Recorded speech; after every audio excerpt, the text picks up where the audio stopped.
Sue Bird, Susie Bird, Suzanne Bird, longtime member of the Letter Mob, longtime member of the Yukon Mafia, and someone I have said many, many times cannot stand Caitlin Clark.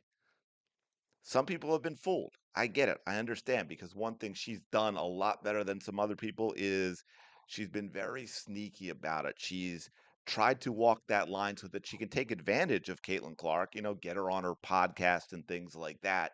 Sue Bird is that kind of person that's going to sidle up to you, smile, give you a passive aggressive comment, and then slip the knife deep into your back.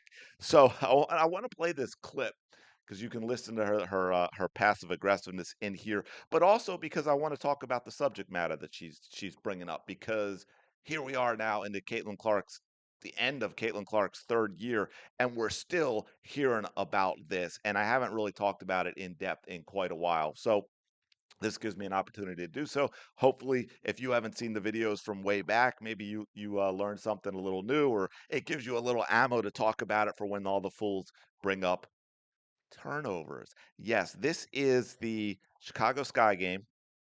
Caitlin Clark. Now, Sue in here said 6. I could have sworn when I took notes from the box score at halftime that Caitlin Clark had 7 assists at halftime in that game. But either way, 18 points and 7 assists, or 18 points and 6 assists. And her playmaking, she was the only reason the Indiana Fever were down only 1 point at halftime, right? Kelsey Mitchell was terrible in the first half. And I don't say that as personal criticism. Her second half, shooters do that, man. I mean, let's face it. One thing I'll give Kelsey credit for, too, is she is less streaky. She's still a streaky, though, but she's less streaky than most pure shooters, right? A lot of scorers are streaky, man, just like a lot of great hitters are streaky. It's just the way that it is. And Kelsey Mitchell had what? I can't remember. Did she maybe have a few 3 points, maybe 5 points in the first half, something like that. But I know it was well into the second, I think, quarter before she even scored. Caitlin Clark kept the team in that game, and thankfully, Michaela Timpson finishing also helped keep the team in that game. All right, let's take a listen to what Sue Bird says. I apologize. There's kind of a little bit of an echo on this, but I think you can understand what she is saying. This is about 30 seconds long.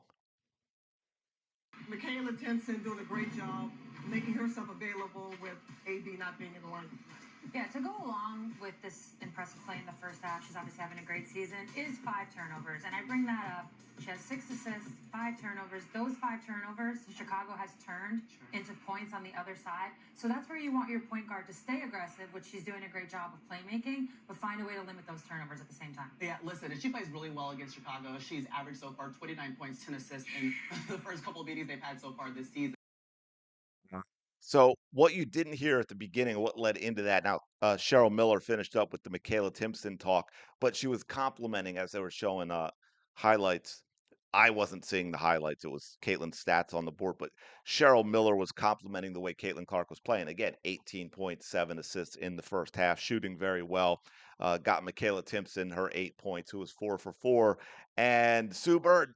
No, she said, no, no, no, no. We are not going to have that. We are going to slip in about her 5 turnovers. Couple of things. One, she said, "Oh, Chicago turned them into points."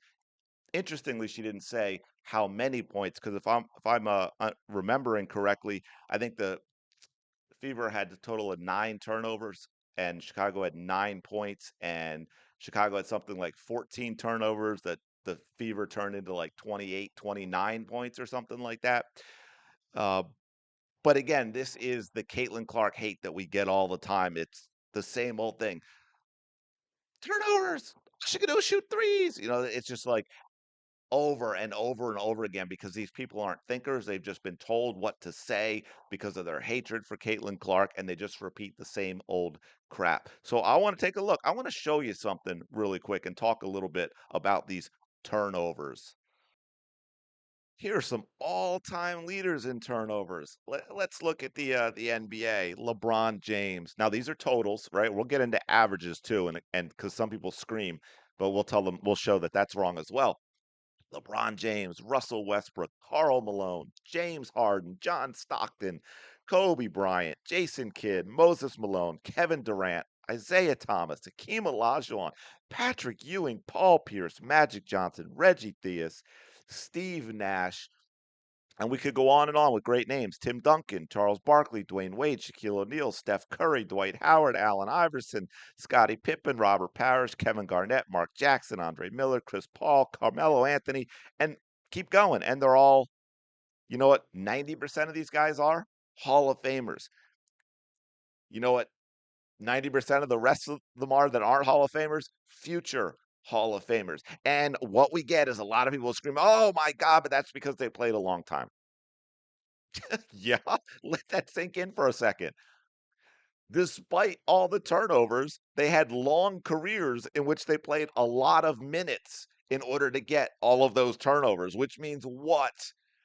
Which means the turnovers didn't really matter because they were so damn good. That's what.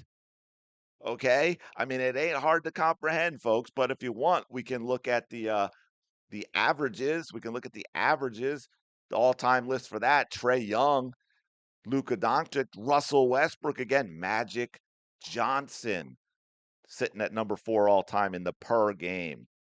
Isaiah Thomas, John Wall, James Harden, Allen Iverson, Steve Francis, LeBron James, Reggie Theus, Joel Embiid, Michael Ray Richardson, DeMarcus Cousins, Ray Williams, Bernard King, Kevin Durant, Gilbert Arenas, Dwayne Wade, Charles Barkley, Larry frickin' Bird, Steph Curry, also on the per game, Julius Irving, also on the per game. Folks, turnovers, yes, as a whole, of course they matter, but context matters as well. There's such a thing as risk and reward, as well as all these things that other players do for their teams as to whether or not it's a net negative. It's just like, hey, Kelsey Mitchell and her scoring.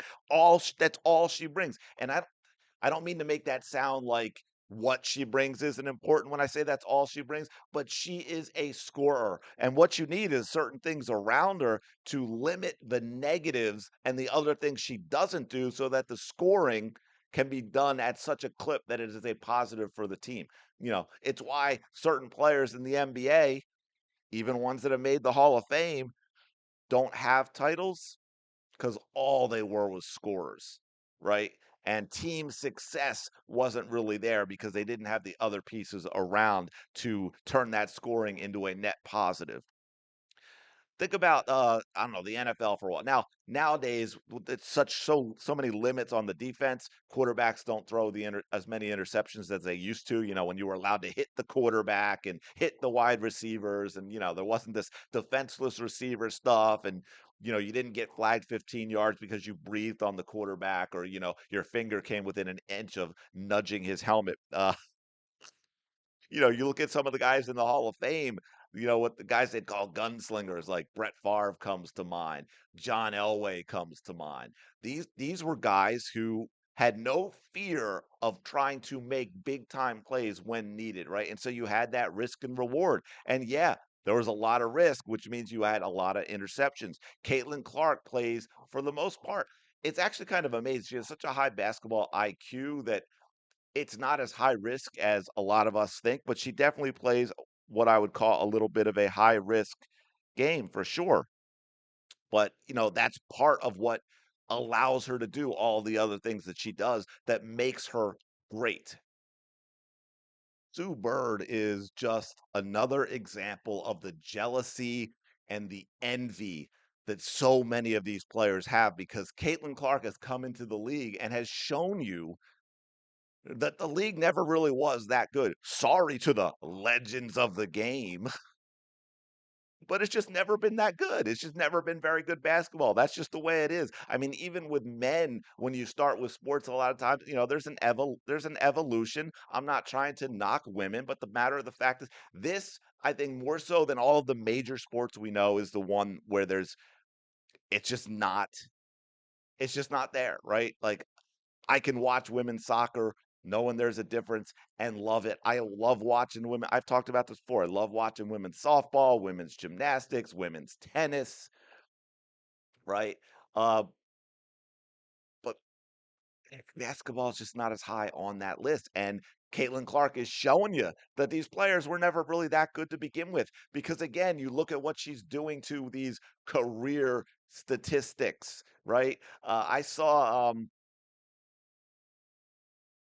I think it's Cindy Brunson. I don't know if you remember. We haven't talked about her in a while. I got some stuff I want to say about her, but she put out something the other day slamming Caitlin Clark's fifth 30-10 game and saying something about again the passive aggressiveness. Oh yeah, that's great, but it's a small sample size.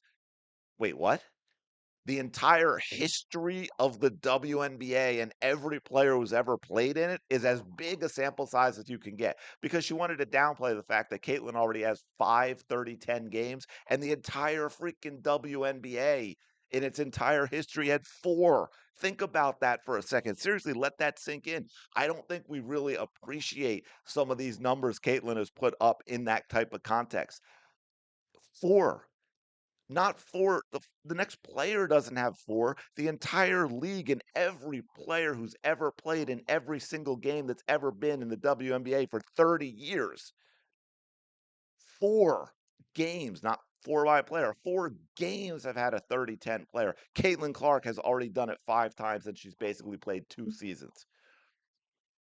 Right. And we can look at the other breakdown. I don't even know the number now, but 2010, I think she's at 20 or 21 2010 games. Number 2 is 10. And it took 465 games. Number 3 is 9. She has more than the next 2 players combined. 2 of those legends, right? Because number 3 is Diana Taurasi. Same thing with the 25 time 10. I can't remember off the top of my head. I mean, Caitlin Clark is obliterating career long records in what is basically her second year in the WNBA. This turnover thing is just one of those few things they can cling to because you know what? When they don't have to get into the details of it all and they can just slide in comments like that by Sue Bird, and their hopes is a lot of the casual fans watching, they just absorb that because normal people are going to think, well, yeah, okay. I mean, why would Sue Bird be a petty, jealous, envious little you know what? I mean, she's an analyst, right? If she says that's a big deal, then I believe it's a big deal. And then it just gets repeated and it gets repeated. And we have that same crap over and over again. Round and round we go. But anyway, yeah, man, I gave me I wanted to expose Sue Bird a little bit, but really I wanted more of that opportunity to dive into the turnovers a little bit. And the one thing I want to add too, again, they never give you context, is and it might have been 2, I think it was 2, but it might have been 3 uh, of those 5 turnovers in the first half. By the way, she didn't have another turnover the entire game. No turnovers in the second half. But 2 or 3 of those 5 were dropped passes, right? And how often we have seen that, and Caitlin Clark gets charged with those turnovers. She can hit a player right smack in the hands for an easy bucket, and they drop it, and it's a Caitlin Clark turnover, you know. But anyway, hope that helps a little bit. Hope that gives you some context on the turnover stuff. Let me know your thoughts in the comments below. Like, comment, subscribe. I will talk to you all later.